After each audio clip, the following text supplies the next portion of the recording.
Vice President Sara Duterte Carpio, nagsimula ng tuparin ang kanyang pangako na isa-isahing tanggalin ang hanay ng pamahalaan. ACT Teacher Representative Franz Castro tila nang ineg sa takot matapos paimbestigahan ng DepEd ang listahan ng miyembro ng ACT Teacher Party List. Tila wala nang ang kawala ang di umano'y legal fan ng CPP-NPA-NDF at parte ng Makabayan Bloc na si Franz Castro sa naging diretsahang utos at pahayag ng Vice President at DepEd Secretary Sara Duterte Carpio. Ito'y kaugnay sa memorandum na ipinatupad ng DepEd para alamin ang mga kasapi ng ACT Teacher at hindi lamang sa Metro Manila kundi maging sa lahat ng parte ng Pilipinas, mapapubliko man ng paaralan o maging pribado. At ang memorandum na ito na nalayagdaan ni DepEd Under Secretary Cooperation Escubedo, lahat ng DepEd Regional Directors at Co-Division Superintendent ay inatasan na magsumete ng listahan ng mga ACT-affiliated teachers sa ilalim ng kani-kanilang jurisdiksyon dahil napag-alaman ng ahensya ni Vice President DepEd Secretary Sara Duterte na may mga ilegal na deduction ay ginagawa ng nasabing partido sa mga public school teachers na ayon mismo kay VP Sara Duterte mukhang napupunta di umano ito sa kanilang samahan na CPP-NPA-NDF. Dito raw siya hindi makakapayag kaya binigay ang ultimatum sa Department of Education at ipinatupad sa buong bansa upang malaman ng bawat miyembro hindi lamang ang ACT Teacher Party List kundi ang lahat ng union na sumasapi bilang legal front sa Kongreso,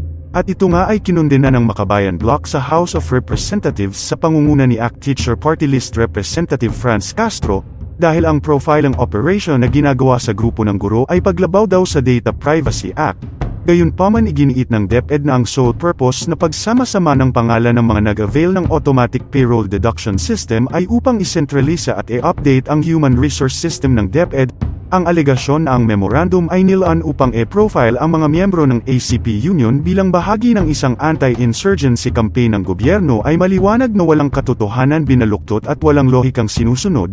Nilinaw nga ni former Presidential Communication Chief Officer Attorney Trixie Cruz Angeles na ang profiling lamang ang ginagawa ng DepEd at hindi dapat mabahala ang ACT Teacher at iba pang grupo kung wala naman daw silang ginagawang mali maliban na lamang kung mapatunayan ni VP Sara Duterte na ang lahat ng kanilang investigasyon na naglilink sa nasabing grupo ay dito na daw sila di umano mananagot. Dahil nga napag-alaman ng ahensya ni VP Sara Duterte na may illegal na deduction na ginagawa ang nasabing partido sa mga public school teachers at tila nalalabi na lang ang mga araw ni Franz Castro at iba pang legal fronts dahil nagsisimula ng kumilos si VP Sara Duterte para alisin ang anay sa Kongreso.